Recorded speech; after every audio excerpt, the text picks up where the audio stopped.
दोस्तों, हमारे हिंदू संस्कृति में प्रत्येक घर में प्रतिदिन पूजा पाठ करने की परंपरा है और इसके लिए सभी अपने घरों में अपने आराध्य का छोटा सा ही क्यों ना हो लेकिन एक मंदिर अवश्य ही बनाते हैं।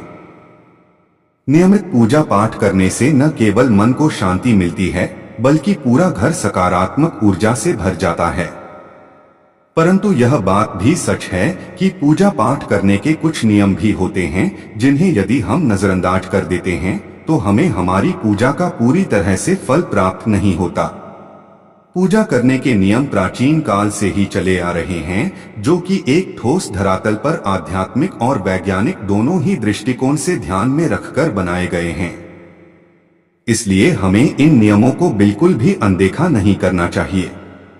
ऐसा ही एक महत्वपूर्ण नियम है घंटानाद, यानी कि पूजा करते समय हम जब घंटी बजाते हैं उसे बजाने के लिए शास्त्रों में कुछ नियम निर्धारित किए गए हैं। भगवान की आरती के दौरान घंटी बजाने का विशेष महत्व माना जाता है, लेकिन क्या आपको पता है कि भगवान की आरती के दौरान घंटी क्यों बजाई जाती है और उसके पीछे का कारण क्या है, और घंटी के मुंह पर भगवान गरुड़ की ही तस्वीर क्यों होती है? वैसे तो आरती के समय घंटी बजाने को लेकर कई अलग अलग मान्यताएं बताई जाती हैं। कई जगह घंटी बजाने को लेकर कई कथाएं लिखी हुई हैं और अनेकों मान्यताएं बताई जाती हैं। कहीं लिखा है कि घंटी को बजाने से मन शांत होता है। किसी का कहना है कि घंटी बजाते समय घर में सकारात्मक ऊर्जा आती है, इसलिए आरती के समय घंटी बजाया जाता है। भगवान की आरती के समय घंटी बजाने को लेकर कई धार्मिक और वैज्ञानिक महत्व बताए गए हैं। कहा जाता है कि आरती के दौरान अगर घंटी बजाई जाए तो देवता जाग जाते हैं और अपने भक्त की मनोकामना जल्दी सुनते हैं। लोगों का यह भी कहना है कि घंटी बजाने से मन को शांति मिलती है और मन भक्ति में लीन रहता है, इसलिए भी घंटी बजाई जाती है। दोस्तों, कहा जाता है कि कलयुग में भगवान साक्षात रूप में न आकर प्रतिमा के रूप में यहाँ रुककर अपने भक्तों पर अपनी दृष्टि बराबर बनाए रखते हैं। जब प्रतिमा के रूप में भगवान श्री नारायण धरती पर आ रहे थे तब उनके पार्षदों ने उनसे प्रार्थना की कि हमें भी आपकी सेवा करने के लिए साथ चलना है। तब भगवान ने सभी पार्षदों से कहा कि आप भी किसी न किसी रूप में मेरे साथ मेरी सेवा के लिए वहां उपस्थित रहेंगे, जिसमें से भगवान गरुड़ ने घंटी का रूप लिया। दोस्तों, घंटी में भगवान गरुड़ का वास होता है। वह भगवान नारायण के परम भक्त और वाहन कहलाते हैं। भगवान ने जब धरती पर मूर्ति के रूप में जाने की बात कही तब उन्होंने अपने पार्षद को अपने साथ किसी न किसी रूप में वहां पर ले जाने की बात की। उसी समय भगवान गरुड़ भी वहां पर मौजूद थे। तब भगवान गरुड़ ने घंटी का रूप लिया। तब से लेकर आज तक वह घंटी के रूप में भगवान की सेवा कर रहे हैं।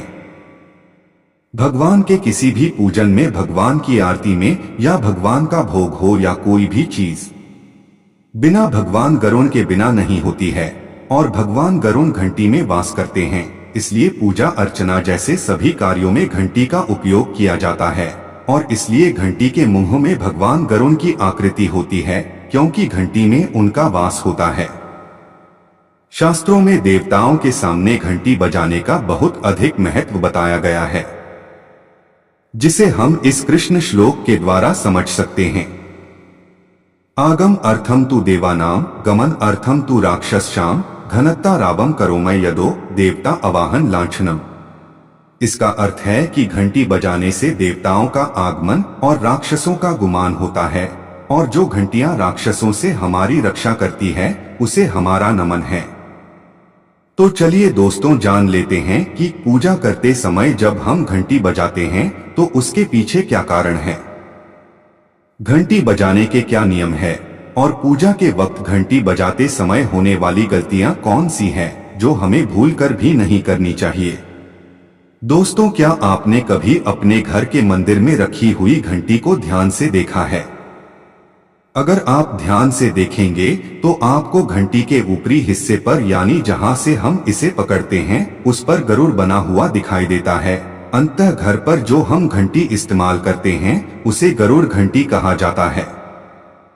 पूजा करते समय गरुड़ घंटी का उपयोग भगवान को आमंत्रित करने अर्थात भगवान का आवाहन करने के लिए किया जाता है, जिससे एक सुंदर ध्वनि से भगवान का आवाहन करने का आभास होता है।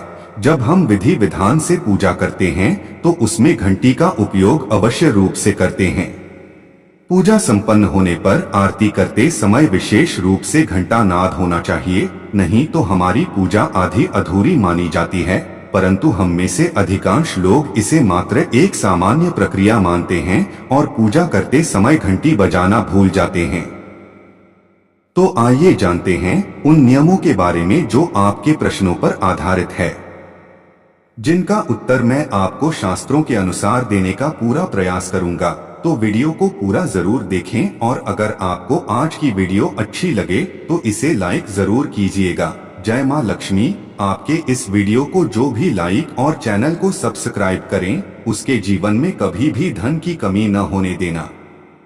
दोस्तों, हमारे प्राचीन शास्त्रों की मान्यता है कि सृष्टि के निर्माण के समय सबसे पहले जो बड़ी ध्वनि निकली थी वह घंटी की आवाज के समान सुनाई दी थी। घंटी की ध्वनि में ओंकार नाद का भी आभास होता है, इसलिए घंटी को ईश्वर की आवाज मानते हुए पूजा में स्थान मिला है। इसलिए घंटी का कभी भी अपमान न करें। और जिस तरह से देवी देवताओं की पूजा की जाती है वैसे ही घंटे की भी पूजा करनी चाहिए। दोस्तों, एक बात का जरूर ध्यान दें कि घंटी को प्रणाम करके ही उसे बजाना चाहिए। बिना प्रणाम किए घंटी बजाना अच्छा नहीं माना जाता। दोस्तों, आपने अक्सर यह महसूस किया होगा कि पूजा करते समय जैसे ही घंटी बजाई जाती है तो पूरे घर के साथ साथ संपूर्ण वातावरण शुद्ध और पवित्र सा हो जाता है और चारों ओर सकारात्मकता फैल जाती है। लेकिन यदि हम नियमों को नजरअंदाज कर देते हैं तो हमें इसका पूरा फल नहीं मिल पाता है। दोस्तों, अधिकतर लोग पूजा संपन्न होने पर केवल आरती के समय ही घंटी बजाते हैं, लेकिन यह भी ध्यान रखें कि भगवान को जल अर्पण करते समय, धूप दीप लगाते समय, नैवेद्य अर्पण करते समय घंटा नाद करना चाहिए। ऐसा करने से हमारी पूजा संपन्न मानी जाती है।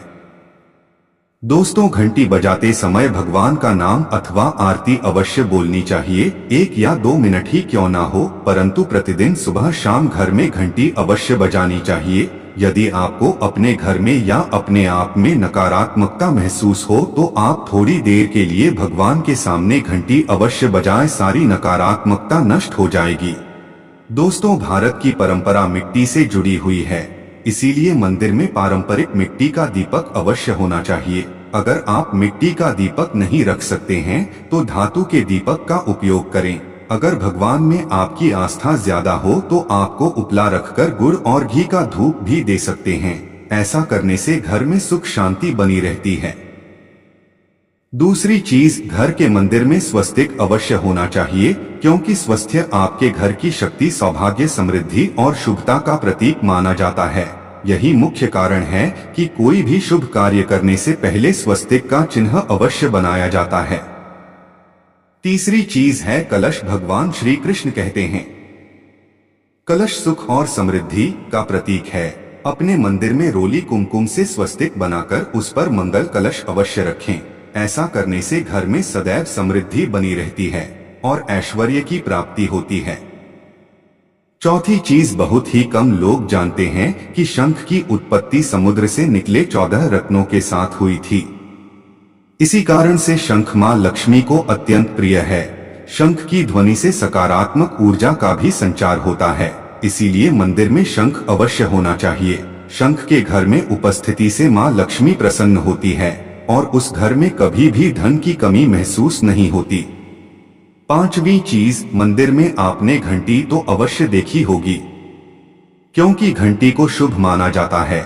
इसीलिए जब जब घर के मंदिर में घंटी की आवाज होती है वहां का वातावरण शुद्ध और पवित्र बनता है। जिस घर में पूजा के दौरान घंटी बजाई जाती है उस घर के आसपास की सभी नकारात्मक शक्तियां दूर हो जाती हैं और साथ ही सुख समृद्धि के द्वार खुलने लगते हैं। तो यह सभी वे वस्तुएं जिन्हें घर के मंदिर में जरूर रखनी चाहिए। आइए अब जान लेते हैं कि घर के मंदिर में कौन सी चीजें कभी नहीं रखनी चाहिए। सबसे पहली चीज, गणेश जी की मूर्ति। घर में कभी भी गणेश जी की मूर्ति 3 अथवा 5 ऐसी विषम संख्या में न रखें। अपने मंदिर में गणेश जी की केवल 2 मूर्तियां रखें, इसे शुभ माना जाता है। अगर आप अपने मंगल की कामना करते हैं तो गणेश जी की मूर्ति मुख्य द्वार पर अंदर की तरफ मुख करके लगा लें। कई लोग यह गलती करते हैं कि मुख्य द्वार पर गणेश जी की मूर्ति बाहर की ओर मुख करके लगा देते हैं, जिससे उन्हें काफी नुकसान का सामना करना पड़ता है। अगर आप चाहे तो मुख्य द्वार के दोनों ओर लगा दें या फिर मुख्य द्वार के अंदर की ओर लगाइए, लेकिन बाहर की ओर कभी भी नहीं लगानी चाहिए। दूसरी चीज, टूटे हुए चावल अपने मंदिर में कभी भी ना रखें। इसके साथ ही पुराने चढ़ाए हुए चावल अधिक समय तक ना रखें, यह नकारात्मक ऊर्जा फैलाते हैं। यह बात भी ध्यान रहे कि आप मंदिर में रखने वाले चावलों का इस्तेमाल हल्दी में भिगोकर ही करें, इससे अधिक शुभ परिणाम मिलेंगे। इसके साथ ही अगर आपके घर के मंदिर में पूर्वजों की तस्वीरें रखी हुई हैं, तो उन्हें तत्काल बाहर निकाल दें। ये आपके परिवार के लिए बहुत अशुभ है।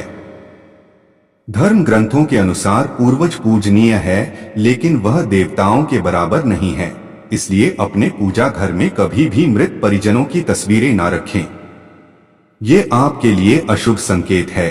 इसके परिणाम भी काफी घातक हो सकते हैं और मंदिर का वातावरण भी नकारात्मक हो सकता है। दोस्तों, इसके अलावा अगर आप किसी साधु संत को मानते हैं तो उनकी तस्वीर भी घर की किसी दीवार पर न लगाएं। उसे पूजा घर में भूल से भी ना रखें, यह घर के वातावरण को नकारात्मक बनाता है। इसके साथ ही महाकाली, काल भैरव की मूर्तियां भी पूजा घर में नहीं रखनी चाहिए। और हाँ दोस्तों, ध्यान रहे कि माँ लक्ष्मी के खड़े स्वरूप की पूजा मत कीजिएगा, क्योंकि माँ लक्ष्मी हमेशा बैठी हुई मुद्रा में होती है, इसलिए उनके बैठे हुए स्वरूप को ही पूजना सही है। चलिए दोस्तों, अब हम आपको बताते हैं उन अति महत्वपूर्ण चीजों के बारे में जो आपके पूजा घर में होनी ही चाहिए।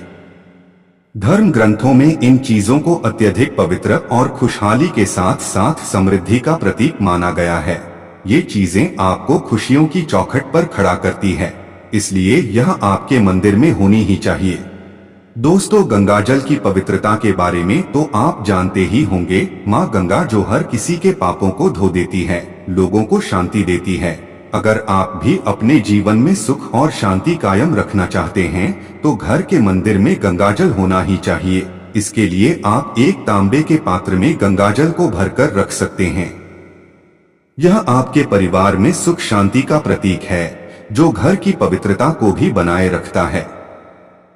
इसलिए कभी भी प्लास्टिक की बोतल या अपवित्र बर्तन जैसे स्टील या लोहे के बर्तनों में गंगाजल नहीं रखना चाहिए, यह अशुभ होता है। और अगर आप माँ लक्ष्मी को प्रसन्न करना चाहते हैं तो पूजा करते समय माँ लक्ष्मी को कमल का फूल जरूर चढ़ाएं। माँ लक्ष्मी कमल के फूल पर ही विराजमान रहती है, तो उन्हें बेहद प्रिय होता है, क्योंकि यह कीचड़ से निकलकर भी दुनिया में खूबसूरती और पवित्रता बिखेरता है। इसलिए माता लक्ष्मी की पूजा करते समय कमल का फूल जरूर चढ़ाना चाहिए। ऐसा करने से कई गुना लाभ आपको मिलेगा। दोस्तों, इस दिवाली ध्यान रहे कि आप दीपक से दीपक न जलाएं। शास्त्रों के अनुसार जो व्यक्ति दीपक से दीपक जलाता है वो रोगी होता है। ऐसा करने से रोग भी परिवार में पनपते हैं, इसलिए कभी भी दीपक से दीपक नहीं जलाना चाहिए। साथ ही मंदिर में एक घी का और एक तेल का दीपक जरूर जलाएं, यह आपको समृद्धि देगा। घी का दीपक दाएं तरफ और तेल का दीपक बाएं तरफ जलाने से सुख समृद्धि बरकरार रहती है। इसके अलावा घंटा, धूपदानी, गंगाजल जैसी चीजों को बाईं तरफ रखना शुभ होता है। तो उम्मीद है दोस्तों आप यह समझ गए होंगे कि मंदिर में आपको क्या रखना है और क्या नहीं रखना है। तो चलिए दोस्तों, आज के लिए बस इतना ही। आशा करते हैं आज की वीडियो जरूर अच्छी लगी होगी, तो लाइक कर दीजिएगा, चैनल को सब्सक्राइब कर दोस्तों को शेयर कर दीजिएगा।